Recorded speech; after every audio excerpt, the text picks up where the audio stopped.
Hey everyone, it's Rachel here, and we're back for another T-Hawk's 2 cents. I'm going to continue today with this piece of scolecite or whatever it's called, and we're going to set the stone, so I'll show you how I do that. Before I actually set the stone, I usually go in and I clean up this little back plate on the bezel where the stone's going to go in. It just helps make sure that there's no like extra solder in there, so your stones will be able to sit right nice and tight where they need to be. So basically when you're at this stage, you take your stone and your bezel plate, and this is, you only get one shot. It's really hard to dig these out once they're in. So you pop that stone into your bezel, and now we'll go to set the stone. So once you're ready to set your stone, you're going to need a couple of things. You're going to need a bezel pusher.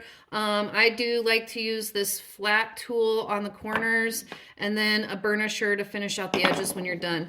The first thing that I always do when I'm setting a square stone is I make sure that I do the corners first. So you kind of want to do, like say you're putting your lug nuts on a tire, you kind of want to follow that same type of rule.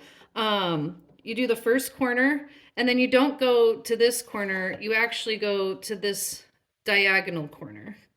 And you just gently push this corner down, and then you move to the next one, and then move diagonally to the last corner.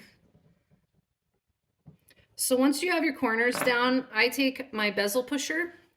Some people will actually like do it in the middle and do it that way, but I don't do it that way.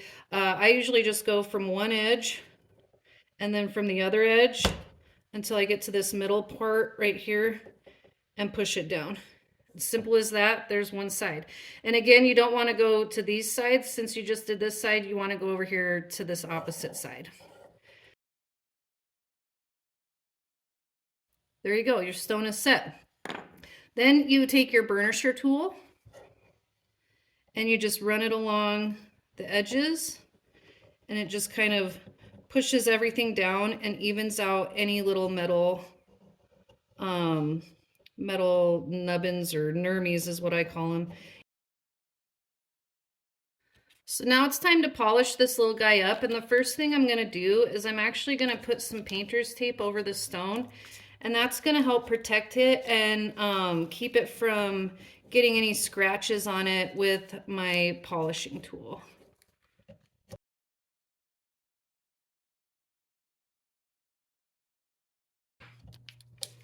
So once you have all of that kind of cut out around the edge, you just pull this painter's tape, the extra stuff off,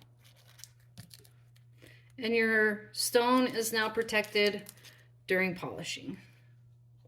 I like to use a 3M bristle disc, one of the rougher ones, because on a project like this, I'm not going to take the metal to a super high sheen. I'm going to leave it a little bit rough so that it can start to get that aged patina with the leather and all the other components on it.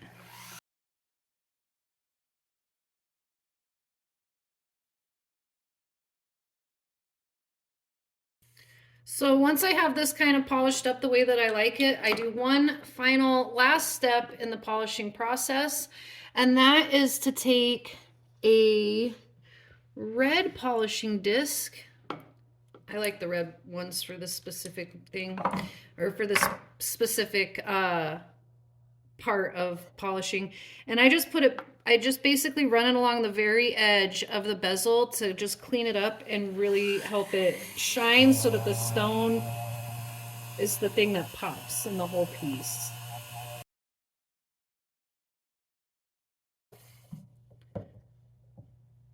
So now basically just take this little sucker off of there, and your stone is set.